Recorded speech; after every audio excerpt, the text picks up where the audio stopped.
দীর্ঘদিন ধরে বেহাল অবস্থায় পড়ে থাকা রাখালতলী থেকে জয়ন্তী বাজার পর্যন্ত সড়কের দ্রুত সংস্কারের দাবিতে সোমবার ধলাই জেলার সালেমা ব্লকের অন্তর্গত লাল দেবেন্দ্রপাড়ায় সড়ক অবরোধে সামিল হন স্থানীয় বাসিন্দারা।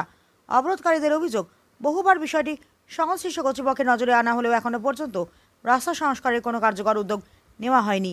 তাদের দাবি, বৃষ্টির সময় সড়কটি আরও বিপজ্জনক হয়ে ওঠে।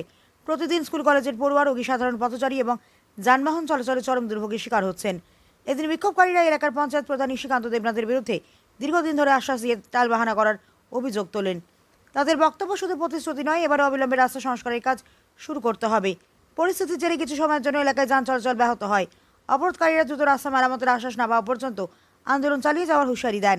স্থানীয়দের দাবি, জনস্বার্থে প্রশাসন যেন দ্রুত উদ্যোগ নিয়ে রাখালতলী জয়ন্তী বাজার সড়কের সংস্কারের কাজ শুরু করে। অবশেষে প্রশাসনের আশ্বাসে পথ অবরোধ প্রত্যাহার করা হয়। আমবাসা প্রতিনিধির রিপোর্ট, প্রতিদিন ত্রিপুরা।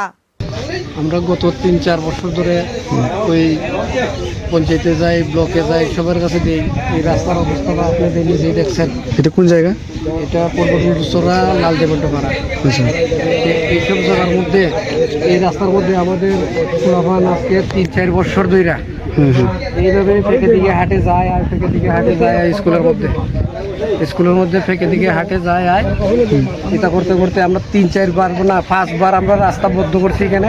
তারা খালি প্রতিশ্রুতি একটাই দেয়, ৩ মাস পর পর একবার, মানে 3 মাস পর পরে একবার আমরা ঠিক করে দিব। এটা করতে করতে ৫ বার বন্ধ করছে, এই নিয়ে ৫ বার হয়েছে।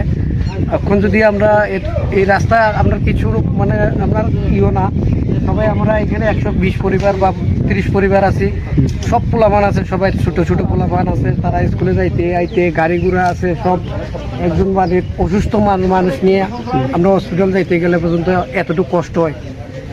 সবাই দেখে এদিকে, কিন্তু কাউ কোনো কথা কয় না। এর লেগে আজকে আমরা এই রাস্তাটা অবরোধ করছি।